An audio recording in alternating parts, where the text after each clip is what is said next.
तो नमस्कार, आप सभी का हमारे YouTube चैनल पर स्वागत है। तो अगर आप लोग क्लास 12 केमिस्ट्री के स्टूडेंट हैं और 2023 में बोर्ड परीक्षा देने वाले हैं, वीडियो बहुत ज़्यादा महत्वपूर्ण होने वाली है, क्योंकि इस वीडियो में आप लोग का जो क्लास 12 की केमिस्ट्री होती है उसका जो सेकंड चैप्टर होता है विलियन, उससे रिलेटेड जितने भी आपके महत्वपूर्ण बहुविकल्पी बनते हैं उन सभी प्रश्नों को आज की वीडियो में डिस्कस करने वाले हैं। हर एक क्वेश्चन के सामने आपको इस प्रकार से लिखा हुआ मिल जाएगा किस सन में क्वेश्चन पूछा गया है। इससे आपको ये भी पता चल जाएगा ये क्वेश्चन कितना ज़्यादा महत्वपूर्ण है। ठीक, तो जितने भी क्वेश्चन इस चैप्टर से बनते हैं आपके महत्वपूर्ण बहुविकल्पी में, वो सारे प्रश्न आपको एक ही वीडियो में यानी कि आज की इसी वीडियो में मिल जाएगा। तो वीडियो के अंत तक बने रहना सभी चीज़ों को अच्छे तरीके से समझने के लिए। अगर आपको वीडियो पसंद आता है तो वीडियो को लाइक कर दीजिएगा, साथ ही में चैनल को भी सब्सक्राइब कर दीजिएगा। ठीक, तो अगर आप लोगों को इसी प्रकार से फिजिक्स केमिस्ट्री प्लस बायोलॉजी के सभी चैप्टर्स के notes plus important question answer चाहिए तो आप लोग हमारा ग्रुप ज्वाइन कर सकते हैं। इसका चार्ज केवल 100 रुपीज़ है। 1 दिसंबर यानी कि 1 दिसंबर तक आपको केवल 100 रुपीज़ चार्ज करना पड़ेगा। इसके बाद में अगर आप लोग करेंगे तो इसका चार्ज बढ़ जाएगा। ठीक, तो ऑफर है, तो आप लोग ज्वाइन करना चाहे ज्वाइन कर सकते हैं। डिस्क्रिप्शन में मेरा व्हाट्सएप नंबर मिल जाएगा, आप लोग मैसेज कर लेना, मैं आपको डेमो नोट्स भेज दूँगा। आप लोग अगर अच्छा लगता है तो आप लोग ज्वाइन कर सकते हैं। ठीक, तो क्लास 12 केमिस्ट्री की बात करें तो हमारा जो पहला चैप्टर होता है ठोस अवस्था, उससे रिलेटेड जितने भी आपके महत्वपूर्ण प्रश्न बनते हैं, चाहे वो बहुविकल्पी प्रश्न हो, चाहे वो अति लघु उत्तरीय प्रश्न हो, चाहे वो लघु उत्तरीय फर्स्ट और सेकंड टाइप के प्रश्न हो, सभी प्रश्नों को हम लोगों ने कर लिया था। ठीक, तो अगर आपने उस वीडियो को नहीं देखा तो उस वीडियो के देखने के बाद आप लोग उसे भी जाकर के देख लेना। और आज के वीडियो में हम लोग क्लास 12 केमिस्ट्री का जो आपका सेकंड चैप्टर होता है विलियन, उससे स्टार्ट करने वाले हैं, जिसमें हम लोग क्या करेंगे, सबसे पहले जितने भी आपके महत्वपूर्ण बहुविकल्पी प्रश्न बन सकते हैं इस चैप्टर से, उन सभी प्रश्नों को आज के वीडियो में समाप्त कर देंगे। फिर नेक्स्ट वीडियो में हम लोग जितने भी आपके महत्वपूर्ण अति लघु उत्तरीय प्रश्न बनेंगे इस चैप्टर से उसे भी समाप्त करेंगे, और ऐसे करते हुए हम लोग लघु उत्तरीय की ओर बढ़ेंगे। फिर आपके जितने भी दीर्घ उत्तरीय जो भी प्रश्न बनेंगे इस चैप्टर से, जितने भी महत्वपूर्ण, उन सभी प्रश्नों को हम लोग कर लेंगे। ठीक, तो चलिए उस वीडियो को शुरू करते हैं, टाइम को वेस्ट करते हुए। अगर आपको वीडियो पसंद आए तो वीडियो को लाइक कर दीजिएगा, साथ में चैनल को भी सब्सक्राइब कर दीजिएगा। ठीक, तो चलिए उस वीडियो को शुरू करते हैं और एक एक क्वेश्चन को अच्छे तरीके से सॉल्व करते हैं। तो जो आपका पहला बहुविकल्पी प्रश्न वो क्या है, 180 ग्राम जल में कितने मोल होते हैं। इसमें आपको बताना है कि 180 ग्राम जल में कितने मोल होते हैं, मतलब मोलों की संख्या बताएंगे इसमें आपको। ये जो आपका क्वेश्चन 2019 और 20 दो बार बोर्ड परीक्षा में पूछा जा चुका है। ठीक है, इसमें आपको मोलों की संख्या बताएंगे। तो मोल बराबर क्या होता है, देखिए मोल बराबर होता है, ये जैसे मान लीजिए मोल क्या होता है, मोल बराबर होता है दिया गया भार बटे जो परमाणु होगा उसका अणु भार। ठीक है, ठीक है। तो यहाँ पे दिया हुआ है 180 ग्राम जल, मतलब इसका भार कितना दिया हुआ है, जल का 180 ग्राम दिया हुआ है। ठीक है, और जल का अणुभार कितना होता है, इसका फार्मूला क्या होता है, जल का वाटर का H2O होता है। इसमें हाइड्रोजन का कितना होता है, हाइड्रोजन का 1 होता है। ठीक है, तो 2 हाइड्रोजन तो 2 हो जाएगा, प्लस ऑक्सीजन कितना होता है अणुभार 16 होता है, तो कितना हो जाएगा, टोटल कितना हो जाएगा 18 हो जाएगा। ठीक है, तो वाटर का अणुभार कितना हो जाएगा 18 हो जाएगा, तो यहाँ पे 18 रख देंगे। ठीक है, तो इसको जब 180 बटे 18 हो जाएगा, इसको जब 180 को 18 से भाग करेंगे तो कितना कट जाएगा, कितना आ जाएगा, इसका आ जाएगा 10 मोल जो है आपका इसका आंसर है। कौन सा ऑप्शन था ये देखिए, आपका ऑप्शन नंबर सी वाला सही हो जाएगा। आपका दूसरा सवाल है क्या है, आसुत जल या शुद्ध जल की मोलरता कितनी होती है। आपको बताना है कि आसुत जल या शुद्ध जल जो होता है उसकी मोलरता कितनी होती है। ठीक है, ये आपका बहुत ही महत्वपूर्ण सवाल है, आपके बोर्ड परीक्षा में 5 से 6 बार पूछा जा चुका है। ठीक है, देख लीजिए कितना महत्वपूर्ण है ये। ठीक है, तो इसको तो आपको करके जाना। तो आइए हम लोग देखते हैं कैसे हम आसुत या शुद्ध जल की मोलरता कैसे निकालते हैं। ठीक है, तो आपने मोलरता का फार्मूला पढ़ा होगा, क्या होता है, मोलरता बराबर होता है number of moles of solute upon volume in the solution litre में। ठीक है, तो उसी को हम लोग यहाँ पे अप्लाई करते हैं। क्या है देखिए आप लोग, देखिए जैसे क्या होता है, जल की मोलरता क्या हो जाएगी, जल की मोलरता ठीक, जल की मोलरता क्या हो जाएगी, यहाँ पे हम लोग जल के निकालने तो क्या हो जाएगा, जल का भार। ठीक है, जल का भार अपान जल का अणुभार, ठीक, जल का अणुभार। ठीक है, अपान क्या हो जाएगा, जल का आयतन, किसमें, लीटर में। ठीक है, 1 लीटर मतलब जल का आयतन कितने इसमें हो जाएगा, लीटर में। हम लोग किसे मानेंगे, इसको लीटर में। ठीक है, ये हो गया। ठीक, अब आपको पता होगा कि जो जल होता है उसका जल का अणुभार कितना होता है, जल का अणुभार कितना होता है कितना, जैसे वाटर होता है तो इसका कितना हो जाएगा, इतना 18 होता है। ठीक है, अणुभार कितना 18 होता है। ठीक है, लेकिन आपको जल का भार नहीं पता है। ठीक है, तो जल के भार को पता करने के लिए आपको एक फार्मूला बताऊंगा, क्या होता है, घनत्व बराबर क्या होता है, मास अपान वॉल्यूम। ठीक है, तो यहाँ से मास निकाल लीजिए, क्या हो जाएगा, मास बराबर क्या हो जाएगा, घनत्व को रो से कर लीजिए। ठीक है, रो इंटू वॉल्यूम, ये उधर जाएगा बड़ा हो जाएगा। ठीक है, तो वाटर का घनत्व कितना होता है, 1 होता है। ठीक है, अब कितने निकालने, एक लीटर मतलब 1000 ml में। ठीक है, तो 1000 कितना हो जाएगा, 1000 हो जाएगा। ठीक है, तो कितना जाएगा, जो आपका मास आ जाएगा कितना जाएगा, 1000 आ जाएगा। ठीक, ये आएगा 1000 ग्राम आ जाए। ठीक है, उसके बाद आप सारी वैल्यू वहाँ पे रख दीजिए। ठीक है, जल का भार कितना आप लोग निकाले, जल का भार निकाले हम लोग 1000। ठीक, जल का अणुभार कितना 18 निकाल दिए, जल का आयतन कितना 1 लीटर के निकालने तो 1 लीटर रख देंगे। ठीक है, उसके बाद जब 18 से हम लोग इसको 1000 को भाग करेंगे तो हमारा कितना आ जाएगा, तो आपका आ जाएगा 55.56 मोल पर लीटर। ठीक है, ये आपका आंसर आ जाएगा। ठीक है, देख कौन सा ऑप्शन मैच करता है आपका, ये ऑप्शन आपका सी वाला ये मैच कर जाएगा। ठीक है, 55.56 लीटर, ये बहुत ही महत्वपूर्ण सवाल है, इसको आपको करके ही जाना है। ठीक है। तो तीसरा बहुविकल्पीय प्रश्न क्या है, 90 ग्राम जल में 1.8 ग्राम ग्लूकोज का मोल प्रभाव क्या है। ठीक है, मतलब इसमें आपको बताना है कि जो 90 ग्राम जल है उसमें 1.8 ग्राम ग्लूकोज का जो मोल प्रभाव है आपको इसमें बताना है। ठीक है, ये भी बहुत ही महत्वपूर्ण सवाल है। मोल प्रभाव निकालने का सवाल भी बहुत बार आता है, क्योंकि 2 नंबर में भी आता है, कभी कभी इसमें बहुविकल्पीय में तो आता है। ठीक है, देखिए आपके परीक्षा में 2 बार पूछा चुका है, 2018 2013 में। ठीक है, तो कैसे हम लोग मोल प्रभाव निकालते हैं किसी भी चीज़ का, तो देखिए कैसे निकालते हैं, देखते हैं हम लोग क्या होगा। आपको पता होगा कि मोल प्रभाव बराबर क्या होता है, मोल प्रभाव बराबर होता है, जैसे मान हमने यहाँ पे किसका निकालेंगे, ग्लूकोज का निकालें तो मोल प्रभाव किसका, ग्लूकोज का, जिसका निकालें उसका ऊपर कहेंगे ग्लूकोज का मोल प्रभाव, ग्लूकोज का मोल। ठीक है, अपान किसमें क्या, कौन इसमें क्या और क्या क्या है, इसमें क्या है, जल है और ग्लूकोज है, तो जल में है और किसका निकाल लें, ग्लूकोज का निकाल लें। ठीक है, तो इसमें हो जाएगा जल का मोल प्लस, मतलब टोटल मोल, नीचे कितना रहे टोटल जल का मोल प्लस ग्लूकोज का मोल। ठीक है, ग्लूकोज का मोल। ठीक है, और मोल बराबर क्या होता है, वेट अपान मालिकुलर वेट, तो ग्लूकोज का वेट। ठीक है, वेट अपान मालिकुलर वेट। ठीक, अपान यहाँ पर लिखें क्या, जल का वेट, तो वाटर का वेट हो जाएगा, वाटर का वेट अपान वाटर का मालिकुलर वेट। ठीक, प्लस में क्या हो जाएगा, ग्लूकोज का वही सेम रख देंगे, क्या हो जाएगा, वेट अपान मालिकुलर वेट। ठीक, अब आपको पता होगा कि ठीक है यहाँ पे दिया हुआ है 90 ग्राम जल, मतलब यह जल का वेट कितना है, 90 ग्राम दिया हुआ है, और इसका कितना दिया है, ग्लूकोज का वेट 1.8 ग्राम। ठीक है, ध्यान रखिए 1.8 ग्राम उसका वेट दिया हुआ है, और ग्लूकोज का मालिकुलर वेट कितना होता है, ग्लूकोज का मालिकुलर वेट होता है कितना, 180 होता है ग्लूकोज का। ठीक है, ग्लूकोज कितना होता है, 180 होता है मालिकुलर वेट, यहाँ पर 180 रख देंगे। ठीक, अपान वाटर का वेट आपका दिया हुआ है 90 ग्राम। ठीक है, 90 रख दिए, और वाटर का मालिकुलर वेट कितना, तो जैसे वाटर है, वाटर फार्मूला इसका H2O होता है। ठीक है, इसका कितना मालिकुलर वेट 18 होता है, क्योंकि दो इसका हो जाएगा हाइड्रोजन का और 16 इसका, तो 16 2 18। ठीक है, ये हो जाएगा 90 प्लस 18 प्लस ये फिर से ग्लूकोज किसका, ग्लूकोज का वेट है, ग्लूकोज का मालिकुलर वेट, ग्लूकोज का वेट कितना 1.8 अपान 180। ठीक है, ये करेंगे। ठीक, इससे जब 180 से 1 को डिवाइड करेंगे तो कितना जाएगा, आपका आ जाएगा 0.01। ठीक, और 18 से 90 को डिवाइड करेंगे तो कितना जाएगा 5 आ जाएगा। ठीक है, प्लस ये सेम वही तो कितना आ जाएगा 0.01 आ जाएगा। ठीक है, इसको जोड़ लीजिए कितना, इसको करेंगे कितना जाएगा 0.01 अपान 5.01। ठीक है, अब इसको डिवाइड करेंगे तो आपका क्या कितना जाएगा, आ जाएगा 0.0019 आपका आंसर आ जाएगा। ठीक है, देखिए कौन सा ऑप्शन का मैच करता है, ये कौन सा ऑप्शन है आपका, ये सी वाला 0.0019 आपका आंसर मैच करेगा। ये बहुत ही महत्वपूर्ण सवाल है। क्वेश्चन नंबर 14 क्या है, इसमें पूछ रहा है कि सर्वाधिक क्वथनांक प्रदर्शित करने वाला जलीय विलयन कौन सा है। इसमें आपको 4 ऑप्शन दिए हुए हैं कि कौन सा, ग्लूकोज, यूरिया और एक KNO3 और Na2SO4 में सबसे ज़्यादा क्वथनांक किसका होगा। ठीक है, तो इसको निकालने के एक बहुत ही आसान तरीका है, इसको निकाल लेते हैं। ठीक है, ये भी बहुत ही इंपॉर्टेंट सवाल है, ये भी बहुत बार पूछा जाता है सवाल, ये मतलब देखिए 2 बार पूछा चुका 2014-2019 में। ठीक है, तो इसको आपको पता होना चाहिए ना कैसे निकालना है। ठीक है, बहुत ही सिंपल सवाल होता है, इसमें आपको कोई दिमाग ज़्यादा नहीं लगाना है। कैसे हो हम देखते हैं कैसे। ठीक है, यहाँ पे दिया हुआ है ग्लूकोज और यूरिया, आपको पता होगा कि ग्लूकोज और यूरिया जो है वो अपने आयनों में टूटते नहीं है। ठीक है, ठीक है, जैसे ग्लूकोज हुआ तो इसका हम लोग ये आयनित नहीं हो सकता। ठीक है, ग्लूकोज हो गया, यूरिया हो गया, जितने भी ऐसे कंपाउंड है वो आयनित नहीं हो सकते। ठीक है, उसके बाद हम लोग बात करते हैं ये है आयनिक कंपाउंड KNO3 और Na2SO4। ठीक है, इसके देख लीजिए तोड़ के देखिए, जैसे KNO3 है, इसको हम लोग तोड़ेंगे तो कितने में टूटेगा, ये टूटेगा K प्लस NO3 माइनस। ठीक है, तो इसमें कितने आयन बने, एक इसका आयन एक इसका आयन, तो इसमें कितने 2 आयन। ठीक, इसके कितने आयन बने, 2 आयन बने। ठीक, और आपका जो और एक और है Na2SO4, देखिए इसको Na2SO4, जब हम Na2SO4 को तोड़ेंगे तो कितना बनेगा 2Na बनेगा। ठीक, प्लस SO4 डबल माइनस। ठीक, तो इसमें कितने 2 आयन इसके सोडियम के, एक आयन इसका SO4 का, तो कितने इसके बने 3 आयन। तो इसमें यह करना है कि जिसमें सबसे ज़्यादा आयन बनेंगे वही उसका ही क्वथनांक सबसे ज़्यादा होगा। ठीक है, तो इसमें देखिए ये तो इसमें आयन बनेगा ही नहीं, क्योंकि मतलब ये कंपाउंड में आयनित होगा ही नहीं, तो ग्लूकोज यूरिया में कितने आयन होंगे 0 आयन। ठीक है, इसमें कितने आयन हो जाएंगे, इसमें आप लोग निकाला कि 2 आयन। ठीक, इसमें होंगे कितने 2 आयन हो गए। उसके बाद बचाइए इसमें कितने 3 आयन, सबसे ज़्यादा आयन किसमें हो गए Na2SO4 में सबसे ज़्यादा आयन हुए, तो यही जो होगा आपका सर्वाधिक क्वथनांक प्रदर्शित करेगा, मतलब आपका डी वाला ऑप्शन है वो सही हो जाएगा। अगला 5वां क्वेश्चन क्या है, निम्नलिखित में से कौन सा अर्थसंग गुणधर्म है। ठीक है, मतलब इसमें पूछ रहा है कि इसमें से कौन सा अर्थसंग गुणधर्म का मतलब होता है कि जो इसे इस विलयन में उपस्थित जो भी उपस्थित अणु हैं उनके अणु की संख्या पर अगर वो डिपेंड करे तो वो अर्थसंग गुणधर्म होता है। ठीक है, तो इसमें देखिए आपका क्या है, पृष्ठ तनाव है, परासरण दाब है, सान्यता है और प्रकाशिक सक्रियता है। तो आपने इस विलयन वाले चैप्टर में पढ़ा होगा केवल 4 ऐसी राशियाँ हैं जिनमें जो अर्थसंग गुणधर्म पाया जाता है। ठीक है, इसमें कौन कौन सी होती है आपकी देखिए, एक होती है परासरण दाब होती है। ठीक है, एक होती है वाष्प दाब अवनमन होती है, एक होती है हिमांक अवनमन होती है। ठीक है, ठीक है, तो ऐसी होती है राशियाँ। ठीक है, इसमें आपका क्या पृष्ठ तनाव आपका होगा नहीं, सान्यता आपकी होगी नहीं। ठीक है, क्योंकि परासरण दाब जो होगा वो अणुओं की संख्या पर या आयनों की संख्या पर डिपेंड करेगा। तो उसमें कौन सा ऑप्शन आपका ये परासरण दाब वाला आंसर सी ऑप्शन आपका सही हो जाएगा। ठीक है।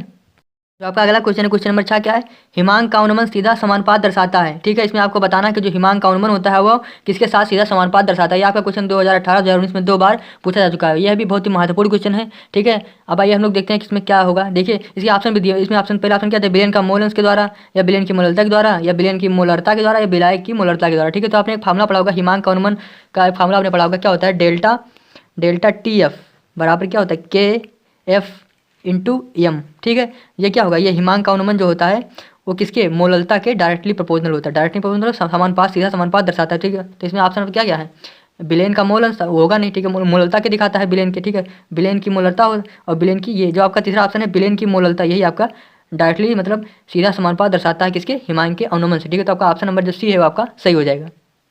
अगला सवाल है क्वेश्चन नंबर 7 क्या है, निम्न में सर्वाधिक पराशर दाब वाला यौगिक है। इसमें आपको बताना है कि इसमें से जो चारों ऑप्शन आपके दिए हैं इसमें से सबसे अधिक पराशर दाब किसमें होगा। ठीक है, तो आपने पढ़ा होगा कि पराशर दाब क्या होता है। पराशर दाब क्या होता है, पराशर दाब जो होता है एक अणु संख्या गुणधर्म होता है। ठीक है, इसमें जो विलयन के कण होते हैं या आयनों की संख्या होती है उस पर निर्भर करता है। ठीक है, अगर जिसमें आयनों की संख्या ज़्यादा होगी उसमें सबसे अधिक पराशर दाब होगा। ठीक है, तो हम लोग देखते हैं किसमें आयनों की संख्या सबसे ज़्यादा होगी। ठीक है, पहला ऑप्शन क्या है, NaCl है। ठीक है, NaCl को हम लोग तोड़ेंगे तो किसमें टूटेगा, Na प्लस और Cl माइनस। तो इसमें कितने आएंगे, 2 आयन, एक एक इसका, दो एक सोडियम का, एक क्लोरीन का। ठीक है, दूसरा क्या है, BaCl2 है।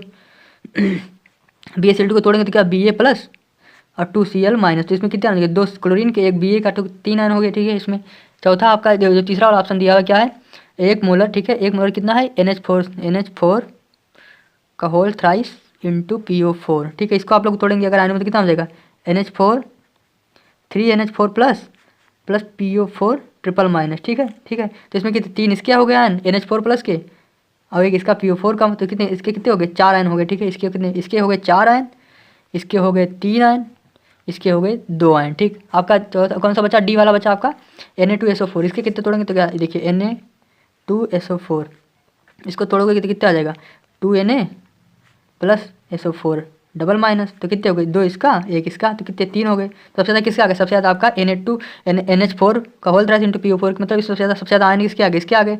तो इसका सबसे ज़्यादा क्या होगा, पराशर दाब सबसे ज़्यादा इसी का होगा। ठीक है, तो कौन सा ऑप्शन है, सी वाला ऑप्शन आपका सही हो जाएगा। ठीक है, जिसमें सबसे ज़्यादा आयन होंगे वही सबसे ज़्यादा पराशर दाब शो करेगा, मतलब दिखेगा, दिखाएगा। ठीक है, अगला क्वेश्चन है, क्वेश्चन नंबर 8 क्या है, इसमें कह रहा है कि निम्न में से किसके जलीय विलयन का क्वथनांक सबसे अधिक होगा। इसमें आपको बताना है कि जो चारों ऑप्शन दिए हुए हैं उसमें से सबसे अधिक क्वथनांक किसका होगा। ठीक है, और ये भी बहुत ही महत्वपूर्ण सवाल है, 2015-2017 में 2 बार पूछा जा चुका है। ठीक है, कैसे निकालना, ये भी बहुत ही सरल टाइप का सवाल होता है, आपको निकालना आराम से जाएगा, क्योंकि इसमें आपको इसमें भी आपको आयनों की संख्या देखनी, किसमें सबसे ज़्यादा आयन होंगे वही सबसे ज़्यादा क्वथनांक प्रदर्शित करेगा। ठीक है, देख लेते हैं, आइए, ग्लूकोज आयनित नहीं होगा तो इसमें कितने आयन होंगे, 0, मतलब ये अपने आयनों में टूटेगा नहीं। ठीक, उसके बाद NaCl टूट जाएगा किसमें, Na प्लस और Cl माइनस में।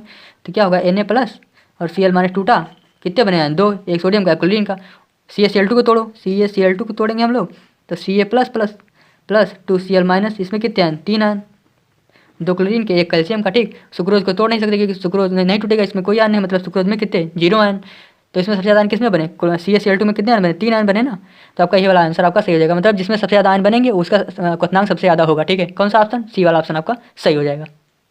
अब जो अपना अगला क्वेश्चन है, क्वेश्चन नंबर 9 क्या है, किसका वाष्प घनत्व न्यूनतम होगा। हाँ, इस केस में आपको ध्यान देना है क्योंकि ये सबका उल्टा होता है। ठीक है, जैसे आपने पिछला क्वेश्चन में पढ़ा होगा कि जिसमें सबसे ज़्यादा आयन होते हैं वो सबसे ज़्यादा क्वथनांक शो करता है। ठीक है, ये आपने पढ़ा होगा, उसमें अपने सवाल जो किए पुराने उसमें, लेकिन इसमें उल्टा होता है। ठीक है, इसमें जो सबसे ज़्यादा आयन जिसमें होगा वो सबसे कम शो करेगा। ठीक है, तो यही है इसमें, देखिए इसमें क्या है, बेरियम क्लोराइड है, सुक्रोज में कितने कितने आयन बनेंगे, कोई आयन नहीं बनेगा। फिनाल का विलयन है, इसमें भी नहीं बनेगा। NaCl में 2 आयन बनेंगे। ठीक है, बेरियम क्लोराइड में कितने आयन बनेंगे, बेरियम देखिए BaCl2 होता है बेरियम क्लोराइड। ठीक, इसमें कितने आयन बनेंगे, Ba प्लस और प्लस और 2Cl माइनस, तो इसमें 3 आयन बनेंगे। ठीक है, तो वैसे हिसाब से देखा जाए तो इसमें सबसे ज़्यादा होना चाहिए, लेकिन इसमें उल्टा होता है क्योंकि इसमें वाष्प घनत्व पूछा गया ना, तो वाष्प घनत्व में जिसमें सबसे ज़्यादा आयन बनेंगे उसका वाष्प घनत्व सबसे कम होगा। ठीक है, इसमें सबसे ज़्यादा किसमें बने, बेरियम क्लोराइड में 3 आयन बनने हैं, इसमें कोई आयन बनेगा नहीं, तो इसमें सबसे ज़्यादा इसका होना चाहिए और सबसे कम किसका होना चाहिए, बेरियम क्लोराइड का। तो आपका ऑप्शन कौन हो जाएगा, आपका ऑप्शन हो जाएगा 0.01 मोलर बेरियम क्लोराइड जो होगा वो सबसे कम वाष्प घनत्व शो करेगा। ठीक है, ऑप्शन ये आपका सही हो जाएगा।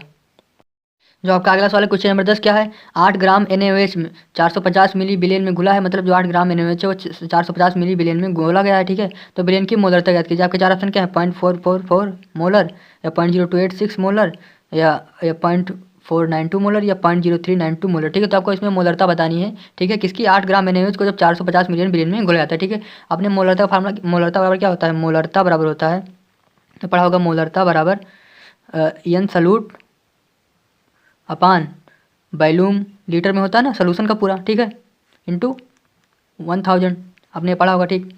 तो अब इसी में रखते हैं क्या होता है एन एब्सोल्यूट मतलब एन मतलब मोल, तो क्या होता है वेट अपान मालिकुलर वेट, वेट अपान मालिकुलर वेट अपान वॉल्यूम इंटू 1000, ठीक। वेट कितना, वेट मतलब कितना किसका दिया है वेट, देखिए आपको यहाँ पे कितना है 8 ग्राम NaOH, 8 ग्राम NaOH को 450 मिली बिलियन में घोला गया, ठीक है। तो 8 ग्राम का रखिए, ठीक है। वेट कितना हो जाएगा 8 ग्राम वेट है, और NaOH होता है, NaOH का कितना हो जाएगा मालिकुलर वेट, देखिए NaOH होता है, इसका जो मालिकुलर वेट कितना होता है 40 होता है, ठीक है। तो यहाँ पर रख देंगे कितना 40 अपान इसका जो सोल्यूशन का वॉल्यूम कितना दिया 450 मिली बिलियन में घोला गया, 450 रख देंगे, ठीक है। 450 गुणे 1000, ठीक। अब आइए देखते हैं ये रखिए 8/40, और इसको ऊपर लेके जाइए, ठीक है। इसको ऊपर लेके जाएंगे तो ये इसकी अपान 1 मानिए, ठीक है। इसको ऊपर तो कितना आ जाएगा 1 अपान 450 गुणे 1000 हो गया, 8 पंचे 40 कट गया, ठीक। कितना हो जाएगा 1000 बटे इसको जब करना गुणा करेंगे तो कितना हो जाएगा, इसका जब गुणा करेंगे तो कितना देखिए 45, तो कितना हो जाएगा 0 5 5 25 2 5 20 की 2250 आ जाएगा, ठीक है। अब 2250 से जब भाग करेंगे तो हम लोग का आंसर कितना आएगा 0.444, ठीक है। ये आपका आंसर हो जाएगा 0.444 मोलर, मोलर, ठीक है। कौन सा ऑप्शन आपका, देखिए सी वाला ऑप्शन आपका जो है 0.444 मोलर आपका सही हो जाएगा, ठीक है। जो आपका अगला क्वेश्चन है, क्वेश्चन नंबर 11 क्या है, समान ताप पर किन विलेनों के युग्म समपाराशरी हैं, ठीक है। मतलब ये भी जो आपका सवाल है बहुत ही महत्वपूर्ण, देखिए आपके 3 बार पूछा जा चुका है बोर्ड परीक्षा में 3 बार, ठीक है।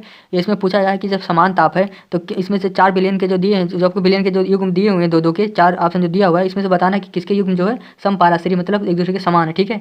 तो आइए हम लोग इसको कैसे निकालते हैं। क्या आपने पढ़ा होगा पराशर दाब जो होता है वो अर्ध संख्या गुणधर्म होता है, तो उसमें जो आणु की संख्या अगर समान होगी तो वो क्या हो जाएगा युग्म क्या हो जाएंगे समपाराशरी, मतलब जिसमें आणु की संख्या समान होगी वो क्या हो जाएंगे युग्म समपाराशरी हो जाएंगे, ठीक है। आइए हम लोग देखें किसमें जो है आयनिक संख्या समान है। पहला ऑप्शन क्या है NaCl और Na2SO4, पहला देखते हैं क्या, जैसे पहला दिया है NaCl और Na2SO4, ठीक है। NaCl को तोड़ो तो क्या हो जाएगा Na प्लस और Cl माइनस, कितने आयन बने 2, इसको तोड़ेंगे तो कितना हो जाएगा, इसको तोड़ेंगे तो क्या हो जाएगा 2Na plus plus SO4 double minus, कितने आयन बने इसमें 2 Na के 1 इसका 3 है, मतलब ये दोनों समान नहीं है, देखिए इसमें 2 आयन इसमें 3 है, मतलब पहला ऑप्शन का गलत हो जाएगा। दूसरा ऑप्शन की तरफ देखिए क्या है यूरिया 0.1 मोलर यूरिया तथा 0.1 मोलर NaCl, यूरिया में 0 आयन बनेंगे, NaCl में कितने 2 आयन, मतलब एक Na का एक Cl का, तो कितने आयन 2 आयन, मतलब ये इसमें 0 आयन इसमें 1 आयन, तो मतलब ये भी समान नहीं है, तो ये भी गलत हो गया।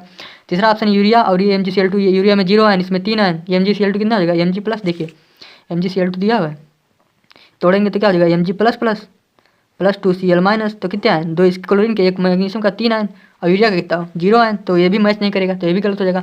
चौथा ऑप्शन क्या है Ca3, ये देखिए चौथा ऑप्शन जो आपका दिया हुआ है Ca3, देखिए Ca ब्रैकेट में NO3 का होल ट्वाइस, एक का एक है और एक क्या है आपका Na2SO4, ठीक है। अब इसको तोड़िए, क्या हो जाएगा Ca ये है Ca plus plus plus 2NO3 minus, ठीक। अब ये क्या है 2Na plus plus SO4 minus, तो इसमें कितने आयन, इसमें ये 2 सोडियम के आयन और एक इसका आयन, तो कितने हो गए 3 आयन। इसमें भी देखिए इसमें एक इसका आयन कैल्शियम का 2 NO3 का, तो कितना हो गया टोटल कितने हो गए 3 हो गए, 3 आयन हो गए, तो इसमें कितने 3 इसमें देखिए आपका जो ये वाला सवाल है इसमें देखिए इसमें भी इसके 3 आयन बनने, इसमें भी इसके 3 आयन बने, तो दोनों क्या है युग्म है, ये समपाराशरी है, मतलब इसका ऑप्शन नंबर डी जो होगा आपका सही हो जाएगा, क्योंकि इसमें दोनों में आयनों की संख्या क्या है समान है, इसलिए आपका डी वाला ऑप्शन सही हो जाएगा। तो आपका क्वेश्चन नंबर 12 क्या है, किस सूत्र द्वारा मोलर उन्नयन स्थिरांक Kb की गणना की जा सकती है। इसमें जो आपके 4 ऑप्शन दिए इसमें से आपको बताना कौन सा ऑप्शन सही है जिसके द्वारा हम Kb की गणना कर सकते हैं, ठीक है। तो हम लोग देखते हैं कि मोलर उन्नयन स्थिरांक को कैसे निकालते हैं, ठीक है। आपने एक फार्मूला पढ़ा होगा क्वथनांक में उन्नयन का, क्वथनांक में उनका फार्मूला आपका क्या होता है TB बराबर क्या होता है 1000 इंटू Kb इंटू बेट, ठीक है, बेट सलूट का बेट अपान सलूट का मालिकुलर वेट इंटू सॉल्वेंट का टोटल वेट, ठीक है। ये आपने फार्मूला पढ़ा हुआ किसके लिए, ये आपने क्वथनांक में उन्नयन, ये क्या होता है टीबी क्या होता है क्वथनांक में उन्नयन होता है, ठीक है। यहाँ पे केबी क्या है, केबी क्या है जो है मोलर उन्नयन स्थिरांक, ये आपको निकालना है, ठीक है। तो केबी को यहाँ पे आप ऐसे केबी को यहाँ पे जो इसको यहाँ पे रखिए, इसको इधर लेके आइए, पूरा कितना हो जाएगा TB into small m into capital W अपान इधर ये 1000 और नीचे आ जाएगा कितना हो जाएगा 1000 इंटू स्मॉल W, मतलब सलूट का वेट, ठीक। के भी आपका यही आ गया, ठीक है। देखिए इसमें कौन सा ऑप्शन आपका मैच कर रहा है, ठीक है, कौन सा है जो ऑप्शन नंबर ये देखिए ये TB small M TB into capital W upon 1000 into small W, ये आपका जो पहला ऑप्शन ये मैच कर गया, ठीक है। तो आपका जो होगा मोलर उन्नयन स्थिरांक के की जो वैल्यू होगी वो ये आ जाएगी, पहले वाला जो ऑप्शन है यही आपका होगी, ठीक है। तो आपका पहला ऑप्शन जो है सही हो जाएगा। जो आपका अगला सवाल है क्वेश्चन नंबर 13 क्या है, 5 मिलीग्राम NaCl प्रति लीटर होता है। इसमें आपको बताना है कि जो 5 मिलीग्राम NaCl होता है कितने लीटर के बराबर होता है प्रति लीटर के। ठीक है, ये क्वेश्चन आपके 2019 में पूछा गया है, बहुत ही महत्वपूर्ण सवाल है। ये आपका एक लाइन का क्वेश्चन है, कोई भी ज़्यादा कठिन नहीं है। ठीक है, आपको कैसे करना हम लोग बताते हैं। ठीक है, जैसे आपने पढ़ा होगा कि 1 मिलीग्राम बराबर कितना होता है, 1 मिलीग्राम बराबर कितना होता है, 1 मिलीग्राम हो जाएगा 1/1000 ग्राम, ये आपने पढ़ा होगा। ठीक है, उसके बाद आज देखते हैं दूसरा क्या है, 1 लीटर बराबर आपने पढ़ा होगा, 1 लीटर बराबर कितना पढ़ा होगा, 1000, 1 लीटर में कितने 1000 ml होते हैं। ठीक है, आपने ये पढ़ा होगा। ठीक, तो वैसे ही देखिए 1 ppm बराबर क्या होता है, 1 ppm बराबर कितना होता है, 1 mg मिलीग्राम लीटर का इनवर्स। ठीक, मतलब लीटर का इनवर्स। ठीक है, तो अगर एक ppm में 1 mg लीटर इनवर्स होता है तो 5 ppm में कितना हो जाएगा, 5 ppm में कितना हो जाएगा, 5 ppm बराबर कितना हो जाएगा, 5 mg लीटर इनवर्स।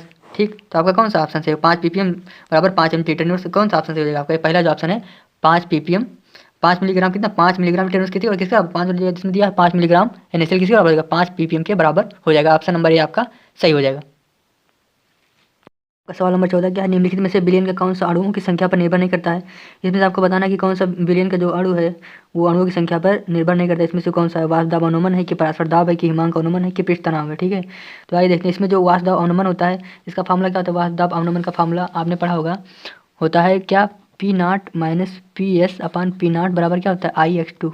ये डायरेक्टली देखिए I मतलब अणुओं की संख्या पर डिपेंड कर रहा है। ठीक, उसके बाद दूसरा क्या है, पराशर दाब। पराशर दाब मतलब ऑस्मोटिक प्रेशर क्या होता है, ऑस्मोटिक प्रेशर का फार्मूला होता है P बराबर ISCM × T, मतलब टेम्परेचर। ये क्या है, ये मोलर है। ठीक है, ये क्या है, एस क्या है, सॉल्यूट कांस्टेंट होता है। ठीक है, तो ये देखिए आई क्या है, आई आणविक संख्या पे जो पराशर दाब भी डिपेंड कर रहा है। ठीक है, उसके बाद क्या था, हिमांक अनुमान होता है। हिमांक अनुमान का आपने फार्मूला पढ़ा होगा, डेल्टा टी एफ हिमांक डेल्टा टी एफ बराबर क्या होता है, IKF × M, ये भी डिपेंड कर रहा है पे। ठीक है, उसके बाद बच्चा क्या है, पृष्ठ तनाव, ये डिपेंड नहीं करता, इसलिए आपका ये वाला जो ऑप्शन होगा वो सही हो जाएगा, डी वाला। जो अगला सवाल है क्वेश्चन नंबर 15 क्या है, 2 द्रवों P तथा Q के वाष्प दाब क्रमशः 80 mm तथा 60 mm है। P के 3 मोल तथा Q के 2 मोल मिलाने से प्राप्त विलयन का कुल वाष्प दाब कितना होगा। ये आपके बोर्ड परीक्षा में 2 बार 2011-2014 में पूछा जा चुका है, बहुत ही महत्वपूर्ण सवाल है। इसमें जो आपको क्या क्या दिया, इसमें दिया हुआ है क्या, P तथा Q दिया हुआ है, उसके वाष्प दाब कितना दिया, 80 और 60 mm दिए हुए हैं। P के मोल कितने, 3 मोल दिए हैं, Q के 2 मोल दिए हैं। अब इसको मिलाने से जो कुल वाष्प दाब होगा आपको उसकी वैल्यू बतानी है। ठीक है, तो आपने पढ़ा होगा राउट्स का फार्मूला क्या होता है, राउट के फार्मूले के अनुसार क्या होता है, विलयन का कुल वाष्प दाब बराबर होता है, विलयन का कुल वाष्प दाब बराबर क्या होता है, कुल वाष्प दाब बराबर होता है, इसमें क्या कौन कौन से 2 है ना, P और Q, तो कितना हो जाएगा, P का मान लीजिए P का वाष्प दाब इंटू उसका जो मोल प्रभाज है। ठीक है, P का मोल प्रभाज हो जाएगा। ठीक, प्लस Q का जो है उसका वाष्प दाब हो जाएगा Q के लिए और उसका मोल प्रभाज हो जाएगा।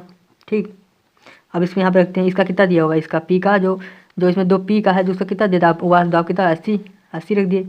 अब इसका मोल फ्रैक्शन मतलब मोल प्रभाज निकालना कितना होता है, उसका वेट, जैसे मान लो जिसका निकालना मतलब P का वेट होता है P के मोल अपान टोटल मोल, तो P के मोल कितना, तो P के मोल कितने दिए हैं, 3 मोल दिए हैं, तो इसका रखो P के मोल 3 अपान टोटल में कितने हैं, 3 मोल P के, 2 मोल Q के, तो कितना हो जाएगा, 3 2 5 मोल। ठीक, प्लस उसके बाद इसका कितना दिया है, इसका कितना था, वाष्प दाब कितना दिया हुआ है Q का 60 दिया, 60 रख देंगे। ठीक, इंटू इसका भी रखेंगे, इसके कितने मोल है, 2 मोल, Q के 2 मोल अपान टोटल में कितने हैं 2 और ये 3 2 5 मोल। ठीक, तो रख देंगे, इसको कितना हो जाएगा, इसको जिसमें मल्टीप्लाई कर देंगे 8 3 24, 240/5 प्लस 4 दूनी 12, 20/5, 120/5। ठीक है, और उसके बाद दोनों को जब जोड़ लेंगे कितना हो जाएगा, 120 में 240 और 120 जोड़ो कितना हो जाएगा, 4 2 6, 2 1 3, तो 360/5। ठीक है, इसको जब भाग करो कितना हो जाएगा, देखिए भाग करते हैं, 5 6 30, 15 7 35। ठीक, 25 आ गया, 1 आएगा, 5 दूनी 10, कितना आ जाएगा आपका 72, आपका इसका आंसर आ जाएगा 72 mm आ जाएगा। कौन सा ऑप्शन, डी वाला ऑप्शन आपका सही हो जाएगा।